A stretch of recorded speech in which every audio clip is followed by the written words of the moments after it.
Hello everyone, welcome back to my channel. কেমন আছো তোমরা সবাই? আমরা অনেক ভালো আছি। আর চলে এলাম আর একটা নতুন ভিডিও নিয়ে, নতুন রেসিপি নিয়ে, পাঁঠার মাংসের নিরামিষ রেসিপি। সবাই ভাবছো পাঁঠার মাংস আবার নিরামিষ হয় নাকি? আসলে এটা ছিল প্রসাদের মাংস, সেই জন্য এটাকে নিরামিষভাবে রান্না করা হয়েছিল, মানে পেঁয়াজ রসুন ছাড়া রান্না করা হয়েছিল। রান্নাটা করার জন্য আমি মাংসটাকে ভালো করে ধুয়ে নিয়ে এসেছি।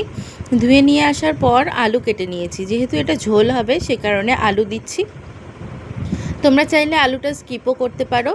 আলু কেটে নিয়েছি, টমেটো কেটে নিয়েছি, অল্প পরিমাণে আদা বাটা আর কাঁচা লঙ্কা নিয়েছি। আর মাংসটাকে ম্যারিনেট করে নিয়েছি নুন, হলুদ, কাশ্মীরি লঙ্কার গুঁড়ো, টক দই আর সর্ষের তেল দিয়ে। মাংসটা ম্যারিনেট করার পর 15 থেকে 20 মিনিট একটুখানি রেখে দিতে হবে ভালো করে ঢাকা দিয়ে, যাতে মাংসর মধ্যে নুন আর টক দইয়ের ফ্লেভারটা যাতে ভালো মতো ঢুকে যায়।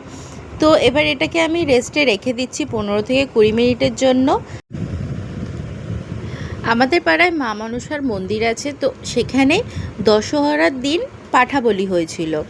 তো সবাই, পাড়ার সবাই বলির প্রসাদ অল্প অল্প করে পেয়েছিলেন, তো সেই কারণে আমরাও পেয়েছিলাম। তো সেইখানেরই যেহেতু বলির প্রসাদ, সেই কারণে রান্নাটা আমি নিরামিষভাবে করেছি। তো এবার রান্নার জন্য গ্যাস চালিয়ে গ্যাসে কুকার গরম করে তাতে তেল দিয়ে, তেলটা ভালো করে গরম হয়ে এলে গোটা জিরে, গোটা গরম মশলা, শুকনো লঙ্কা, তেজপাতা ফোড়ন দিয়ে আদা বাটাটা একটুখানি ভাজা ভাজা করে নিয়ে মাংসটা আমি ঢেলে দিলাম। তোমরা চাইলে রান্নাটা কড়াইতে করে তারপরেও কুকারে তোমরা সিটি দিয়ে নিতে পারো, কড়াইতে কষিয়ে নিয়ে। আমি এটা একবারে খুব কম সময়ের মধ্যে করেছি, তার জন্য আমি একেবারে কুকারেই চাপিয়ে দিয়েছিলাম।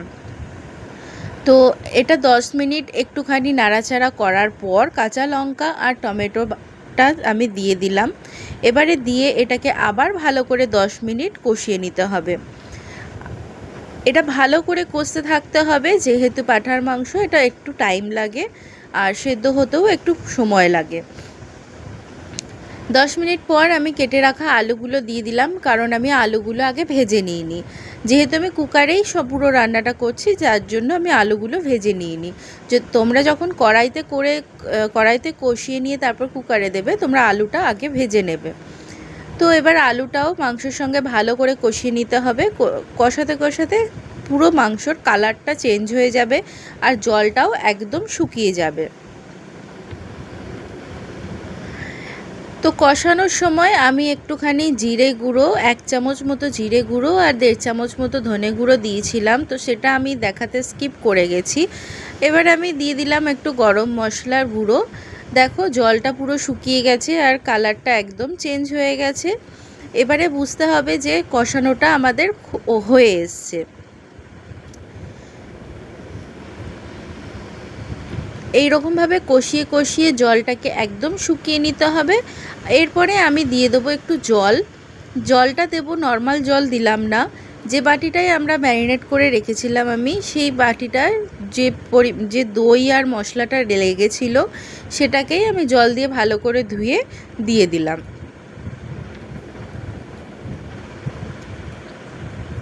দই দিলে মাংসের টেস্ট একটা অন্য রকম আসে, খুব সুন্দর হয় খেতে। তোমরা দেখবে দই দিয়ে রান্না করে, দই দিয়ে যে কোনো রান্না খুব ভালো হয় খেতে। এবার দেখো জলটা ফুটে এসছে আর কুকারের গায়ে যে মশলাটা লেগেছিল জলের সঙ্গে মিশিয়ে দিয়েছি। এবার কুকারের ঢাকনাটা লাগিয়ে আমি মোটামুটি 10 থেকে 12টা সিটি দিয়ে নেব। পাঁঠার মাংস যেহেতু সেদ্ধ হতে একটু টাইম লাগে, সে কারণে একটু টাইম নিয়ে সিটিটা দিয়ে নিতে হবে। তো তোমরা চাইলে 7-8টা সিটি দেওয়ার পরেও একবার খুলে দেখে নেবে, যদি সেদ্ধ হয়ে যায় তো ভালো কথা, যদি না হয় তাহলে আরও 3-4টে সিটি দিয়ে নেবে। আমার মাংসটা ভালো করে সেদ্ধ হয়ে গেছে। আমি এরপরে নাবিয়ে আর একটু গরম মশলা গুঁড়ো দিয়ে ভালো করে নেড়ে চেড়ে সার্ভ করব গরম গরম ভাতের সঙ্গে। তোমরা চাইলে ওপর দিয়ে একটু ঘিও ছড়িয়ে নিতে পারো, বা রান্নাটা করার আগে যখন তেল গরম করবে তখনও 1 চামচ ঘি দিয়ে দিতে পারো। তো এইবারে আমি পুরো ঝোলটা ভালো করে বাটিতে নাবিয়ে নিয়ে গরম গরম ভাতের সঙ্গে সার্ভ করব। তোমরা কারা কারা এরকম নিরামিষ রান্না খেয়েছো মাংসের, কমেন্ট করে জানাবে। আর আমার ভিডিওগুলো ভালো লাগলে লাইক, কমেন্ট, শেয়ার করে পাশে থাকবে।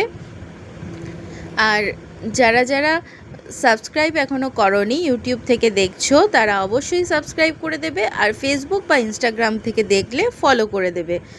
তোমাদের এক একটা ফলো, লাইক আর সাবস্ক্রাইব আমাদের উৎসাহ জাগায়। Thank you.